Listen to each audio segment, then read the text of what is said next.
மாநாடு என்று போடாமல் சனாதன ஒழிப்பு மாநாடு என்று நீங்கள் இதை போட்டிருக்கிறீர்கள், இதை அழைத்திருக்கிறீர்கள், இந்த நிகழ்ச்சிக்கு பெயர்கிறீர்கள். அதற்கு என்னுடைய வாழ்த்துக்கள். சிலவற்றை நாம் ஒழிக்கத்தான் வேண்டும், எதிர்க்க முடியாது. கொசு, டெங்கு காய்ச்சல், மலேரியா, கொரோனா இதையெல்லாம் நம்ம எதிர்க்கக்கூடாது, ஒழித்து கட்ட வேண்டும். அப்படிதான் இந்த சனாதனம். சனாதனம் என்பதை எதிர்ப்பதை விட ஒழிப்பதே நாம் செய்ய வேண்டிய முதல் காரியமாகும். Sanatana Dharma is like dengue, it's like malaria, it's like a mosquito. Don't just oppose it, eradicate it. This was the comment made by Udayanidhi Stalin that's triggered a massive political storm. Chief Minister Stalin's son and Tamil Nadu minister was speaking at a so-called Sanatan eradication event. Udayanidhi Stalin, MK Stalin's son and the Tamil Nadu minister has ignited a fresh controversy. Udayanidhi went beyond comparing Sanatan Dharma to vector-borne illnesses such as dengue and malaria and insisted that it must be eradicated from society, not just opposed. நான் சனாதன கோட்பாடுகளை தான் நான் விமர்சித்தேன், சனாதன கோட்பாடுகளை தான் நான் ஒழிக்கணும்னு சொன்னேன். அதை நான் பேசிட்டு தான் இருக்கேன். அதனால என்ன வழக்கு போட்டாலும் இதனால சந்திக்கலாம். लेट्स इरेडिकेट सनातन धर्म। जी, आपने सही सुना कि सनातन धर्म को इरेडिकेट कर देना चाहिए क्योंकि इसमें है कास्ट सिस्टम। जी, इसमें ही है कास्ट सिस्टम, इसमें ही है छूत अछूत, ये सब बातें। सनातन धर्म को इरेडिकेट कर देना चाहिए क्योंकि इसमें है कास्टिज्म। उसके बाद इन दो वैष्णवों ने एक यूट्यूब पे वीडियो डाल दिया कि there is such no word like casteism in Sanatan धर्म।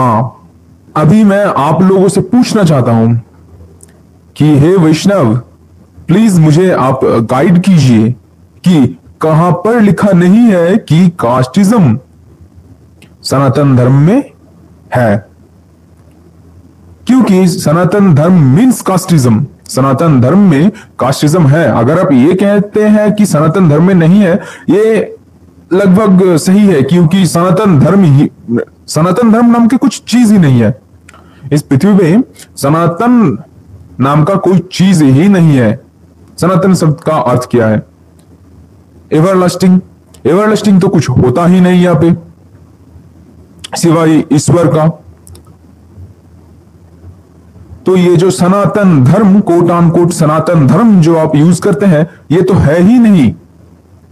फिर भी आप लोग कहते हैं कि कास्टिज्म इसमें नहीं है।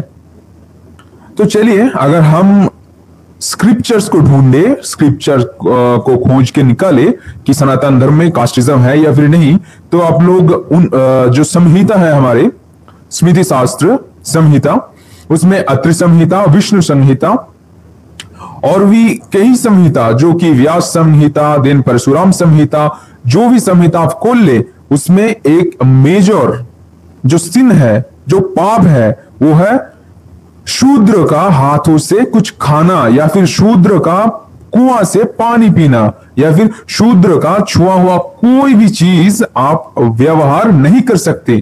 क्यों नहीं कर सकते? क्योंकि वो लोग शूद्र है। अगर यही है तो कास्टिज्म कहां नहीं है भैया? कास्टिज्म तो है, सनातन धर्म में फूट फूट के भरा है कास्टिज्म। उसके बाद अगर आप लोग सिर्फ और सिर्फ श्रीमद् भागवतम और भागवत गीता में ही पढ़े रहेंगे तो स्क्रिप्चर को कैसे जानेंगे? और अगर आप गीता में भी जाना चाहे तो वहां पर है कि चतुर्वर्ण माया सृष्ट गुण कर्म विभागस्य। अगर गुण और कर्म के विभाग पे ही 4 वर्णों सृष्टि किया गया है, तो फिर वेद का पुरुष सूक्त में कैसे कोई जीवों का सृष्टि ना होने के बावजूद भी ब्रह्म ने 4 वर्ण का विभाजन कर दिया, वो भी कहीं अपने माथे से, कहीं पे हाथ से, कहीं पे उदर से और कहीं पे पैरों से। क्यों? कैसे कर दिया? वहां पर कहां है ज्ञान, कहां है आपका कर्म? नहीं है ना, तो कहां से आया?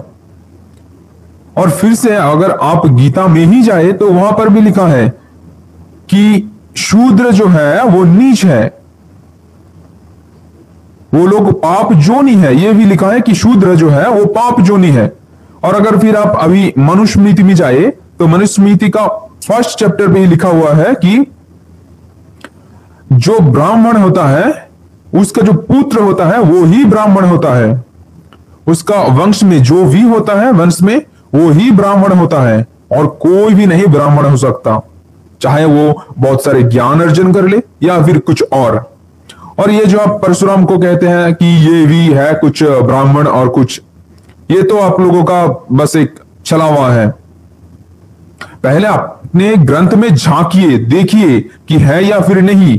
अगर नहीं है तो फिर आप एक वीडियो बना दीजिए कि आप किसी शूद्र जो जिसको अभी ये हमारा समाज जो है शूद्र मानता है, उस शूद्र के पैरों पे फूल अर्पित कर रहे हैं, उनको पूजा कर रहे हैं, उनके साथ भी आप एक ही थाले में खाना खा रहे हैं, तो दिखा दीजिए।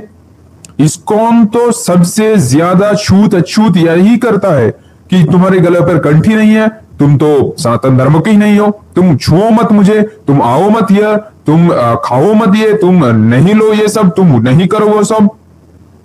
ये तो इस्कॉन के हर वैष्णव के अंदर है। तो ये नहीं हुआ क्या कास्टिज्म? ये कास्टिज्म ही तो है, और क्या है?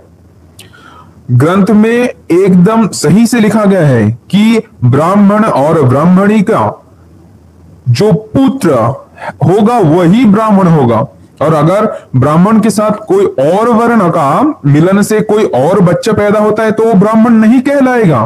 क्यों नहीं कहलाएगा भाई? बताइए, आंसर कीजिए हम लोगों को। और यह भी कहा गया है कि अगर ब्राह्मण शूद्रों के साथ मिलित हो जाए और उसके बाद जो पुत्र उनसे उत्पादित होता है उसको कहा जाएगा चंडाल। क्यों भाई, क्यों कहा जाएगा? ब्राह्मण जब शूद्रों से जाकर लिपट रहा था तो उसके ऊपर कोई पाप नहीं आया, और अभी आ गया पाप, वो भी बच्चों के ऊपर, जिसका ना तो कोई गुण है ना तो कोई कर्म है, अभी तक बस जन्म लिया है, उसको ही आप पहले से ही पापी बना दे रहे हो। कास्टिज्म कहा नहीं है। पर बात यह सही है कि सनातन धर्म को इराडिकेट नहीं किया जा सकता। सनातन धर्म कह ले, आर्य धर्म कह ले, या फिर वैष्णव धर्म कह लीजिए, या फिर हिंदू धर्म कह लीजिए, कोई भी धर्म को कहीं से भी इराडिकेट नहीं किया जा सकता। ये 100% ट्रू है। लेकिन आप ये जो कह रहे हैं कि कास्टिज्म नहीं है इस धर्म में, कहीं भी आप प्रूफ नहीं कर सकते, 1% भी आप प्रूफ नहीं कर सकते कि कास्टिज्म छूत अछूत ये नहीं है। जी हाँ, ये है। अगर नहीं है तो करके दिखाइए। मैंने जो बोला कि जाओ किसी शूद्र के पैरों पर फूल अर्पित करो और उसको पूजा करो और उसके साथ एक ही थाली में खाना खाओ, करके दिखाओ यार, फिर सब पता चल जाएगा। दूध का दूध, पानी का पानी हो जाएगा। धन्यवाद जो लोग ये देखें, और अगर आपके पास ये वीडियो पहुंच गया तो शेयर करके उन लोगों के पास भी पहुंचा दो जो लोग कहते हैं कि सनातन धर्म में कास्टिज्म नहीं है। वो लोग प्रूव करके जाए कि सनातन धर्म में कास्टिज्म नहीं है। अगर नहीं है तो ये जो 19 संहिताएं हैं उसको नकार दो, फाड़ के फेंक दो। कुल मिलाकर जो सारे संहिता है उनमें एक पाप बहुत बहुत ही ज्यादा दिखाया गया है कि शूद्र जो है उनके हाथ से कुछ खाना नहीं, कुछ पीना नहीं, उनको शिक्षा देना नहीं, उनको बस अपने पैरों के नीचे दबाना है। तो कास्टिज्म ही तो है भैया, कहां पर नहीं है कास्टिज्म? दिखाओ हमें भी कि कास्टिज्म नहीं है। जी धन्यवाद जो लोग मेरे साथ अभी तक जुड़े हुए थे। सब्सक्राइब करके जाइए और उनके पास ये वीडियो भी भेज के जाइए, क्योंकि तभी वो लोग आपको सत्य बताएगा कि सनातन धर्म में कास्टिज्म है या फिर नहीं।